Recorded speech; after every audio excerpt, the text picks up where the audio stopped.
प्रश्नावली 3.1 का पहला प्रश्न क्या कर रहा है। पहला प्रश्न दिया है, कह रहा है कि एक अन्य व्यक्ति को आप अपने अध्ययन मेज पर रखे टेबल लैंप की स्थिति किस तरह बताएंगे। मान लीजिए कि आपके पास मेज है और कोई दूसरा व्यक्ति आपके पास आता है, तो आप ये बताना चाहते हैं कि हम मेज पर लैंप कहाँ रखे हैं, तो उसको समझाना चाहते हैं। तो आप कैसे समझा सकते हैं कि लैंप मेज पर कहाँ रखी गई है, उसकी स्थिति क्या है, ये हमको दिखाना है ताकि वो समझ जाए। कभी कभी ऐसा हमको कंडीशन होता है कि कोई वस्तु हम कहीं रख देते हैं और पूछने वाला व्यक्ति कोई फ़ोन करके पूछेगा या सामने आकर पूछता है कि ये वस्तु कहाँ रखी गई है, तो हम क्या बताते हैं, हम कहते हैं कि कमरे में, यानी इस दीवार के किनारे देखिएगा, मेज पर देखिएगा, या टेबल पर देखिएगा, या बॉक्स में देखिएगा। तो ऐसे स्थिति हम उसको बता देते हैं जिससे वो जान जाता है कि वो वस्तु कहाँ रखी गई है। तो प्रश्न कह रहा है कि अगर टेबल पर कोई मेज रखा गया है तो उसको कैसे बताएंगे कि वह वस्तु यहाँ पर रखी गई है। तो देखिए यहाँ पर टेबल एक हम बनाते हैं, मेज बना देते हैं। मेज दिया है प्रश्न में, मेज, ठीक है, मेज बनाना है तो कुछ ऐसे कर देते हैं, इसका ऐसे,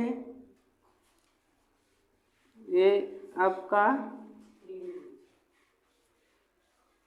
मेज का एक मान लीजिए कि पैर हो गया, ठीक है, ऐसे कुछ आकृति है मेज के लिए। और यहाँ पर हम एक लैंप रख देते हैं, ठीक है। अब बहुत स्मार्ट तो नहीं है, फिर भी देखो, ठीक है, यहाँ लैंप रखा गया है। तो हमको ये बताना है कि ये लैंप जो मेज पर कहाँ रखा गया है, ये हमको दिखाना है, ठीक है। तो सपोज करो कि हमने बताया था कि कुछ अगर ऐसे कर दें, इसको ऐसे कर दें, देखना, और इसको हम ऊपर तक बढ़ा देते हैं, इसको ऐसे बढ़ा देते हैं, ठीक है। तो इसको हम यक्स डैश कहते थे और इसको यक्स, यहाँ वाई और वाई डैश, ये ओरिजिन हो गया, मूल बिंदु हो जाएगा, ठीक है। तो इस साइड जब हम नंबर लेते थे तो उस पर धनात्मक नंबर 1 2 3 ऐसे नोट करते थे। इस पर 1 2 3 1 सेंटीमीटर की दूरी हम दिखाते हैं। इधर अगर दर्शाएंगे तो नकारात्मक होगा, माइनस में होगा, नीचे माइनस में होगा। तो यह मेज जो है हमारा, मेज यहाँ पर, तो ये पहले चतुर्थांश में दिख रहा है, ठीक है। कोई भी आप मान लीजिए घर पर आपके पास चारपाई है, चौकी है, मेज है, टेबल है, तो हमेशा उसका नंबर जो होता है, लंबाई और चौड़ाई धनात्मक नंबर ली जाती है। किसी भी आप एरिया का क्षेत्रफल निकालेंगे तो हमेशा धनात्मक लेना चाहिए। तो इसलिए ये जो हमारे पास मेज है पहले चतुर्थांश में दिखाया गया, क्योंकि इसकी लंबाई और चौड़ाई धनात्मक होनी चाहिए। तो अब देखो, यह एक्स अक्ष है, ठीक है, और यह वाई है। सपोज करो तुम कि यह मेज, यह जो लैंप है, लैंप यहाँ पर रखा गया है, तो ऐसे हम लाइनें खींचते हैं और यह लाइन ऐसे खींचते हैं। तो देखना ये है तुमको कि लैंप जो है, जो मेज के लंबाई, लंबा वाला हिस्सा है, तो लंबे वाले से कितना दूरी पर है, यक्स दूरी पर है, यक्स दूरी पर। यानी अगर यहाँ पर वस्तु रखी गई है, लैंप रखा गया है, तो इससे हम परपेंडिकुलर इस पर हमने रेखा खींचा, तो इतना दूरी, एक्स अक्ष पर कितना दूरी दिखा रहा है, इतना दूरी दिखा रहा है। तो यह पार्ट हो गया। और वाई अक्ष पर इस एक्स अक्ष से कितना दूरी पर है, इधर रखा, तो वाई, यहाँ देखो, इतने को हमने वाई नोट कर दिया। तो यहाँ पर न लैंप रखा गया है, तो इसका निर्देशांक क्या हो जाएगा, लैंप का निर्देशांक क्या हो जाएगा, एक्स अक्ष पर कटा बिंदु हो गया एक्स और वाई पर वाई। आप कह सकते हैं कि लैंप की स्थिति जो है, लैंप की स्थिति एक्स वाई है,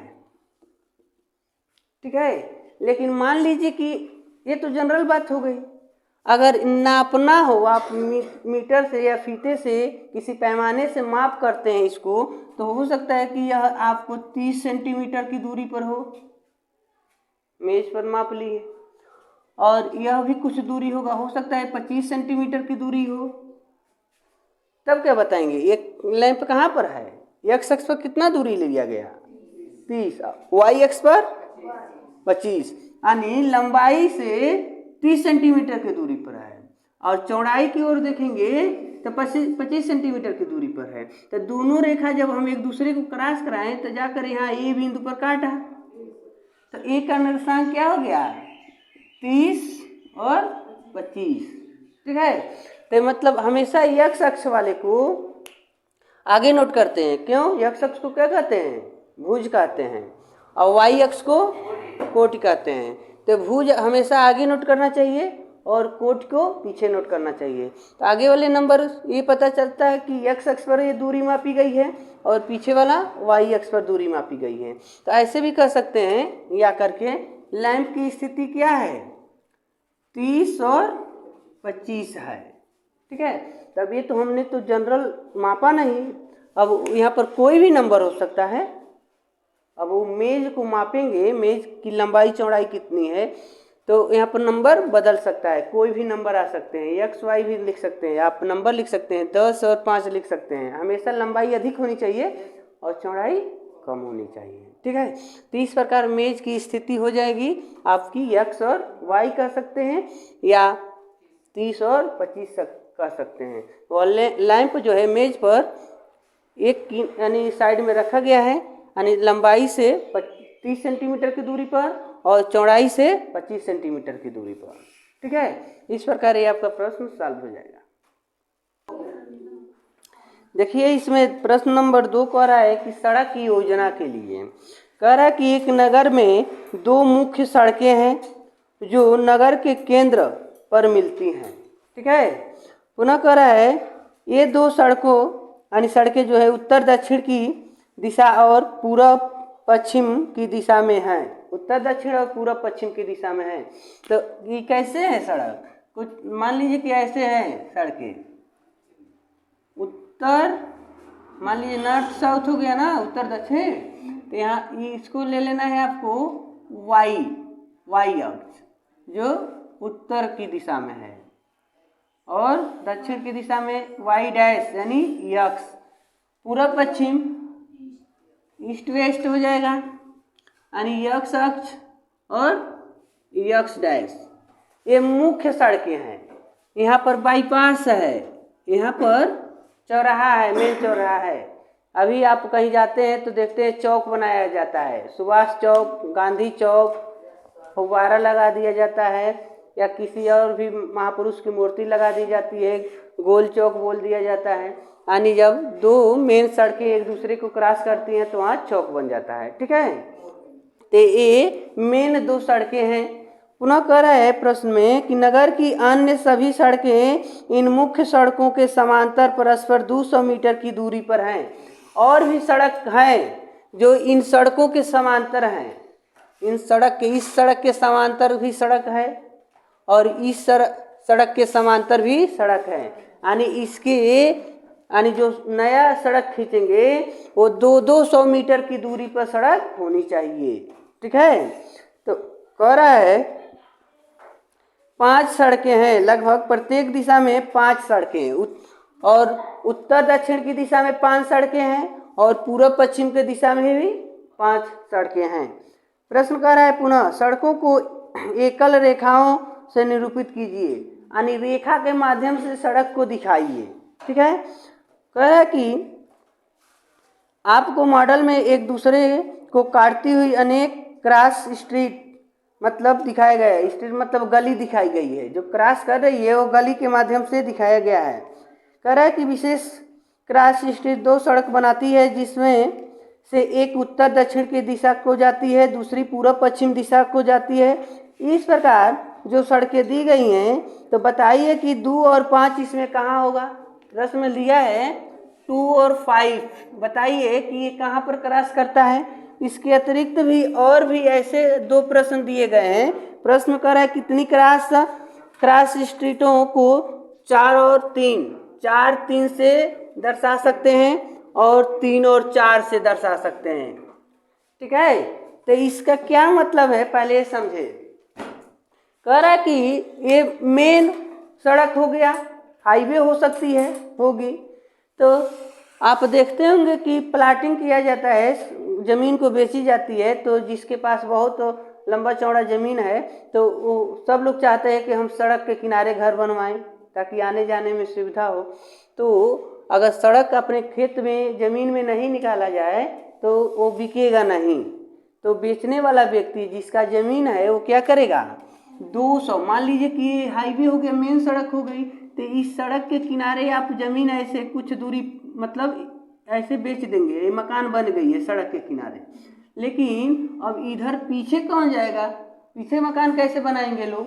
तो इसके लिए देखो 200 मीटर प्रश्न दिया है ना, 200 मीटर की दूरी पर सड़क निकालनी है।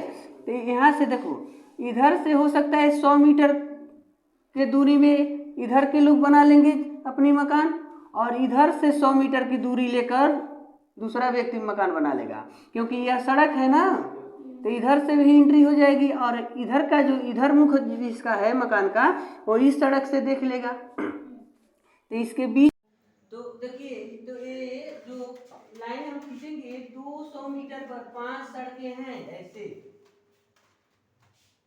अभी देखिए थोड़ा लाइन टेढ़ा हो गया तो इनको हटाते हैं, सीधा सीधा लाइन होनी चाहिए,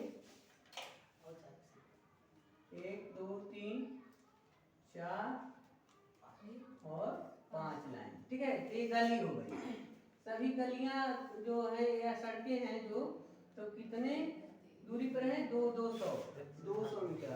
तो यहाँ पर हम इसको 2 न लिखकर यहाँ 1 2 लिखेंगे, 1 2, यहाँ पर 1 हो गया, 2 हो गया, यहाँ 3 हो गया, 4 और 5 गली है, गली मतलब रास्ता, ठीक है।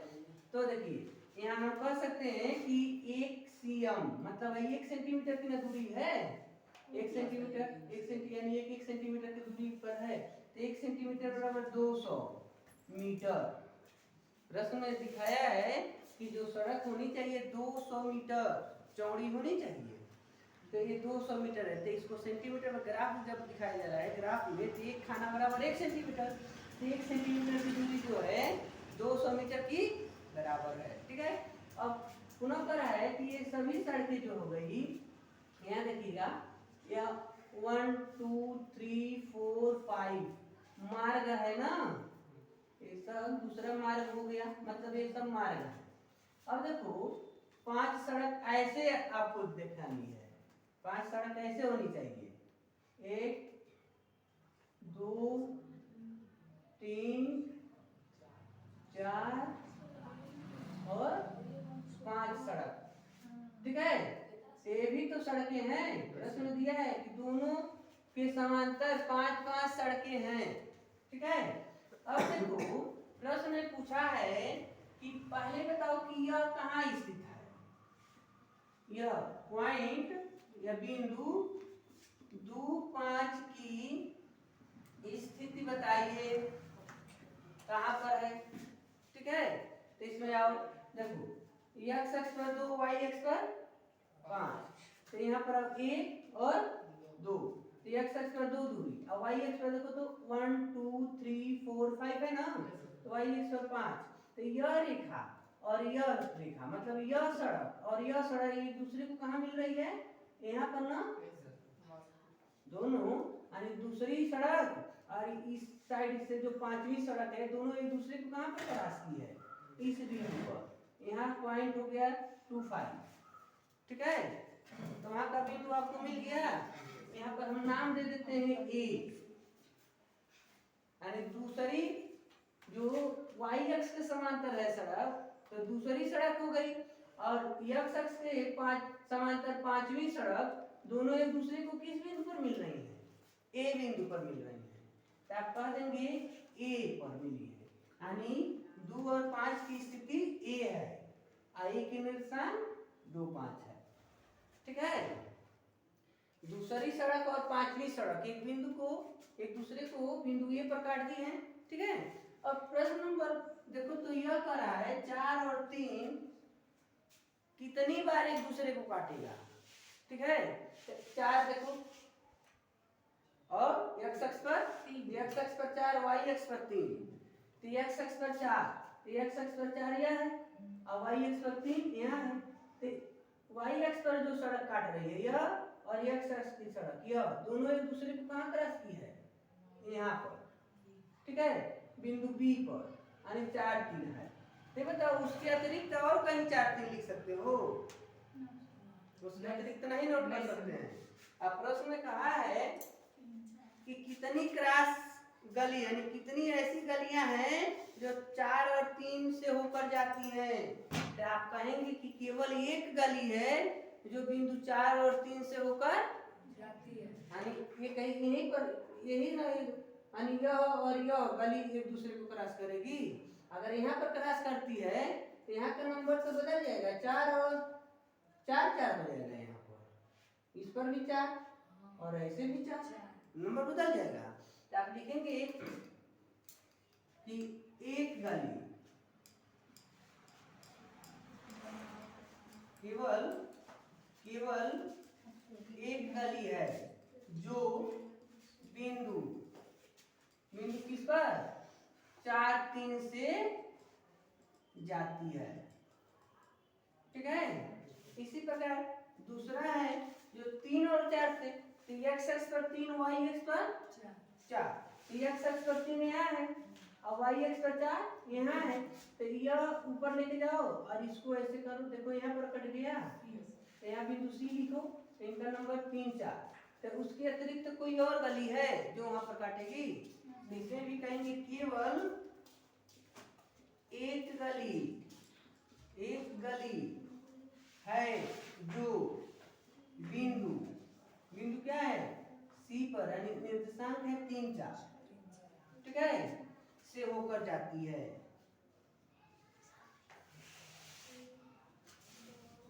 कई गली नहीं, सबका अलग अलग क्रॉस है, यानी चौक है। अब इतने यहाँ पर कई लोग अपनी मकान बनवाएंगे, इसके किनारे किनारे अपना मकान बनवा लेंगे, ऐसे मकान बन गई होगी, ऐसे मकान बन गई होगी, ऐसे बन गई होगी, और यहाँ पर चौराहा होगा, यहाँ भी चौराहा होगा। जहाँ दो सड़कें एक दूसरे को क्रॉस करती हैं वहाँ क्या बनता है, चौराहा। चौराहा का मतलब हो गया जहाँ पर 4 गो दिशा हो, चारों दिशाओं में रास्ता जाता हो। तो जैसे यहाँ अगर मूल बिंदु है तो यहाँ से इधर भी जा सकते हो, इधर भी जा सकते हो, इधर भी और इधर भी, तो वहाँ क्या होगा, चौराहा हो जाएगा। उसी प्रकार कई सड़कें एक दूसरे को यहाँ काट रही हैं, तो सभी एक जो निर्देशांक मिलेंगे, पॉइंट मिलेंगे, क्रॉस बिंदु है, वो सब के सब क्या हो जाएगा, चौराहा हो जाएगा। गाँव में भी बहुत लोग चौराहा बना दिए हैं, दुकान चलाते हैं, तो कहाँ, अपने घर में नहीं चलाते हैं, जहाँ पर 2-4 लोग इकट्ठा होते हैं वहाँ दुकान खोली जाती है, ठीक है। तो ये सभी यानी चौराहे हैं, यहाँ पर सड़कें एक दूसरे को क्रॉस कर रही है। इस प्रकार इसका सलूशन हो जाएगा।